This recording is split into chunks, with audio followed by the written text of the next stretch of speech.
দলীয় লোক নিয়োগ দেওয়ার কারণে নির্বাচন কমিশন স্বাধীনভাবে কাজ করতে পারছে না বলে অভিযোগ করেছে জামাতে ইসলামের সেক্রেটারি জেনারেল অধ্যাপক মিয়া গোলাম পরোয়ার। রাজধানীর আগারগাঁওয়ে ইসির সাথে বৈঠক শেষে সব কথা বলেন তিনি। মিয়া গোলাম পরোয়ার বলেন, বিএনপির রাজনীতিতে যুক্ত শামসুল আলমকে নির্বাচন কমিশনের অতিরিক্ত সচিব করা হয়েছে। আসন্ন স্থানীয় সরকার নির্বাচনে বিএনপির প্রার্থীদের বিজয়ী করে আনতে এই নিয়োগটি দিয়েছে সরকার বলে জানান তিনি। এছাড়াও বিএনপি বিভিন্ন সিটি কর্পোরেশন ও জেলা পরিষদে স্থানীয় নির্বাচনের সুবিধা করার জন্য রাজনৈতিক লোকদের নিয়োগ দিয়েছে।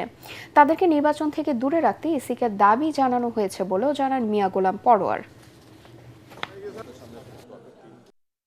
অতিরিক্ত সচিব পদে নিয়োগ দেওয়ার মধ্যে আজ্ঞাবহ থেকে তিনি যেন সরকারি দলের লোকদেরকে নির্বাচনে বিজয়ী করে নিয়ে আসতে পারেন, সেই ফাংশনটা উনি যেন এখানে বসে করতে পারেন, সেই তৎপরতার জন্যই তাকে এখানে স্পেশালি অ্যাসাইন করে এখানে অ্যাপয়েন্টমেন্ট দেওয়া হয়েছে।